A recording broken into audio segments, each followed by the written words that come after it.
కన్యా రాశిలో జన్మించిన వ్యక్తులు వారి కష్టాలను తొలగించుకోవటానికి, మంచి ఆరోగ్యం కోసం, మంచి ఆదాయం కోసం, జీవితంలో అభివృద్ధి కోసం, అనేక ఇతర మంచి విషయాల కోసం మీ రాశికి అధిపతి అయినటువంటి బుధగ్రహానికి సంబంధించిన పరిహారాలను పాటించాలండి.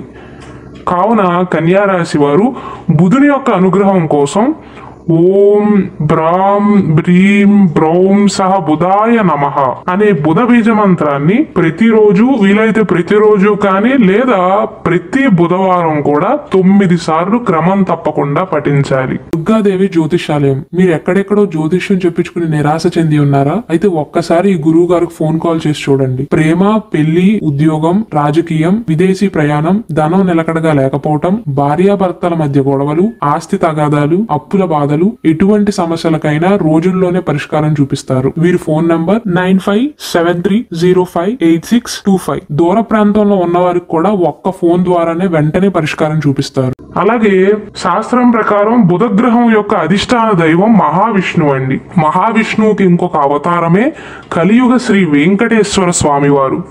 కావున బుధుని యొక్క అనుగ్రహం కోసం బుధవారం రోజున తప్పకుండా మహావిష్ణువుని కానీ లేదా శ్రీ వెంకటేశ్వర స్వామి వారి ఆలయానికి వెళ్ళటం కానీ లేదా ఇంట్లోనే పూజించటం కానీ చేయాలి.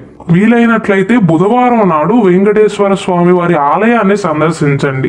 వెళ్ళినప్పుడల్లా క్రమం తప్పకుండా కొబ్బరికాయను కొట్టడం మాత్రం మర్చిపోవద్దండి.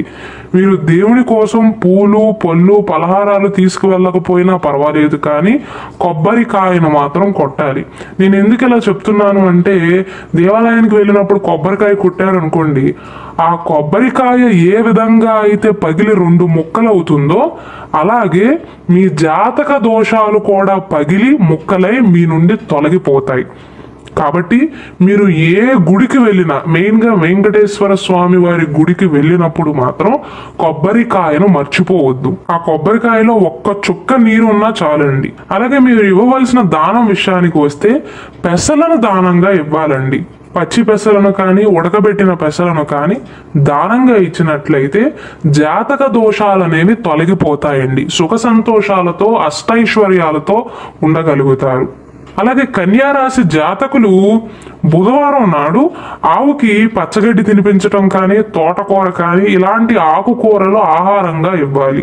వీలైనట్లయితే వారంలో 7 రోజుల్లో 6 రోజులు కడుపు నిండా తిన్నా బుధవారం నాడు మాంసాహారాన్ని ముట్టుకోకపోవటం మంచిదండి. ఎందువలన అంటే ఈ కన్యా రాశి జాతకుల పైన బుధుని యొక్క ప్రభావం అనేది ఎక్కువగా ఉంటుంది. కాబట్టి వీలైనట్లయితే 6 రోజులు తిన్నా పర్వాలేదు, కానీ బుధవారం నాడు మాంసాహారాన్ని ముట్టుకోకపోవటం మంచిది.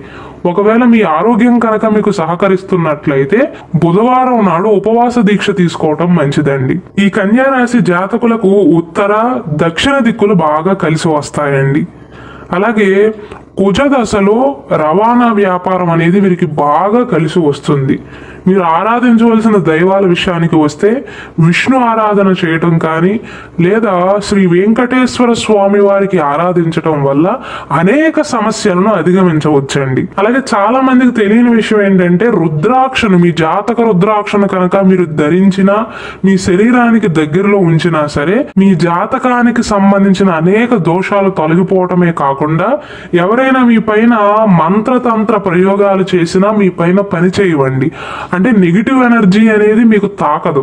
కావున కన్యా రాశి ఉత్తరా నక్షత్రంలో జన్మించిన వారు ఏకముఖి రుద్రాక్షను కానీ లేదా ద్వాదశముఖి రుద్రాక్షను ధరించాలి. హస్త నక్షత్ర జాతకులేమో ద్విముఖి రుద్రాక్షను ధరించారండి. చిత్తా నక్షత్ర జాతకులేమో 3 ముఖాలు కల త్రిముఖి రుద్రాక్షను ధరించాలి. మీ జాతకానికి సంబంధించిన ఒరిజినల్ రుద్రాక్షను ధరించడం వల్ల శుభ ఫలితాలను పొందగలుగుతారండి. జీవితంలో మంచి పొజిషన్కి ఎదగటానికి మీకు ఆటంకాలు ఏమైనా వచ్చినా సరే అవన్నీ తొలగిపోతాయి. కన్యా రాశి వారికి అదృష్ట రంగుల విషయానికి వస్తే వీరికి ఆకుపచ్చ, తెలుపు, పసుపు బాగా కలిసి వస్తాయండి. ముఖ్యంగా తెలుపు ఆకుపచ్చ రంగుల దుస్తులను కనుక మీరు ధరించినట్లయితే అనుకున్న కార్యాలన్నీ కూడా నెరవేరుతాయి. మీరు ఏదైనా ముఖ్యమైన పనులను ప్రారంభించేటప్పుడైనా, ముఖ్యమైన పని కోసం బయటికి వెళ్ళేటప్పుడైనా సరే తెలుపు ఆకుపచ్చ రంగులను ధరించడానికి ప్రయత్నించండి. ఆటంకాలు అనేవి తక్కువగా ఉంటాయి. అలాగే ఈ కన్యా రాశి వారి అదృష్ట సంఖ్యల విషయానికి వస్తే 2, 3, 5, 6 అండి. ఈ 4 సంఖ్యలు కూడా వీరికి బాగా కలిసి వస్తాయి. ఈ కన్యా రాశి వారి పైన నేను ఇంతకు ముందు చెప్పినట్లుగా బుధగ్రహ ప్రభావం అనేది ఎక్కువగా ఉంటుంది కాబట్టి బుధవారం వీరికి కలిసి వచ్చే రోజుగా చెప్పవచ్చండి. అలాగే ఈ కన్యా రాశి వారు తీసుకోవాల్సిన జాగ్రత్తల విషయానికి వస్తే బుధవారం నాడు మాంసాహారాన్ని తీసుకోకపోవటం, బుధవారం నాడు చెప్పులను కానీ అంటే పాదరక్షలను కానీ లేదా తోలు వస్తువులను కొనకపోవటమే మంచిది.